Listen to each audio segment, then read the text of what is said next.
The Big Bang Theory is a widely accepted theory that states the cosmological development over the years.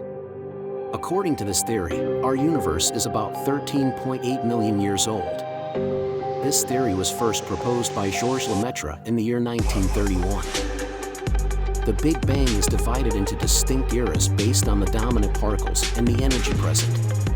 These are Planck epoch, Grand Unified Theory era, electroweak era, quark-gluon plasma era, hadron era, lepton era, and photon era respectively. Planck epoch is the earliest known phase of the universe, occurring within the first 10 carat, -43 seconds after the Big Bang. During this incredibly brief period, the fundamental forces of nature were unified, and the universe was extremely hot and dense. Our current understanding of physics breaks down at such high energies, and a complete theory of quantum gravity is needed to describe this epoch. In the Grand Unified Theory era, the universe expanded and cooled slightly. It entered a phase where the strong nuclear force and electroweak forces began to separate.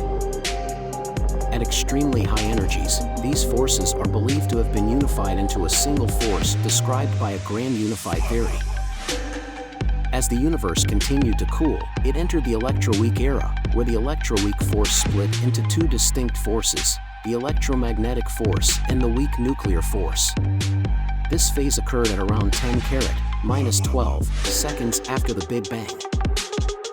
As the universe cooled further, it entered a phase where quarks and gluons, which are the building blocks of protons, neutrons, and other hadrons, roamed freely in a hot, dense soup-like state known as quark-gluon plasma. This phase lasted from about 10 carat, -6 seconds to 1 second after the Big Bang. After the universe cooled down enough, quarks combined to form protons and neutrons. During the hadron era, which began around 1 second after the Big Bang, protons, neutrons, and other hadrons dominated the universe. As the universe continued to expand and cool, it entered the lepton era, during which leptons like electrons and neutrinos were the dominant particles. This era lasted until about 10 seconds after the Big Bang. Around 380,000 years after the Big Bang, the universe had cooled sufficiently for electrons to combine with protons to form neutral hydrogen atoms.